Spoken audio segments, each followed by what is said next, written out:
بسم الله الرحمن الرحيم من هويس إسنا الجديد، اللي هو تم بمشاركة اللي هو الشركة الرومانية سنة 1997. معانا الحاج مصطفى هنا في الكنترول. حاج مصطفى، طول الهويس كم متر؟ طول الهويس 160 متر. 160 متر. هنا الهويس ده عرضه 16. عرضه 16. يدخل كم مركب؟ يدخل مركبين صغيرين. ايوه. طول المركب 72 متر.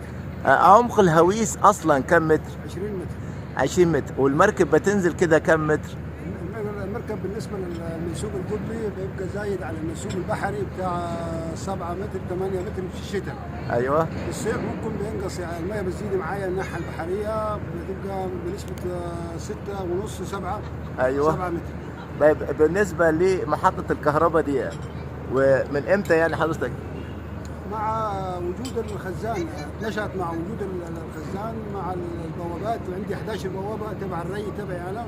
ايوه. مع قناة الاسم الجديدة. ايوه. 11 بوابة دول بتخرج منها مياه من الناحية البحرية والتربينات بالنسبة لمحطة الكهرباء وحدها.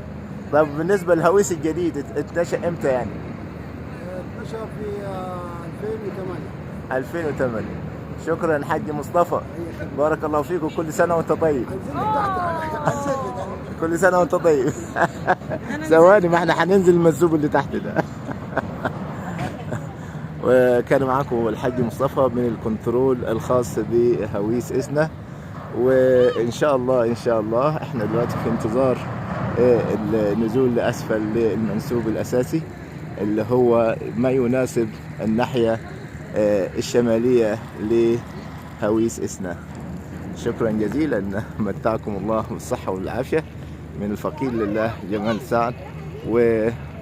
ومعلومة مفيدة إن شاء الله، لأن تعرف حضرتك المعلومات دي ما تلاقيهاش في كتاب إرشاد ولا غير إرشاد.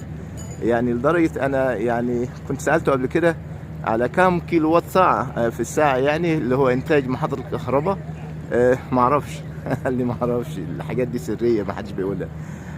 طيب، إن شاء الله إلى تسجيل جديد. متعكم الله بالصحة والعافية.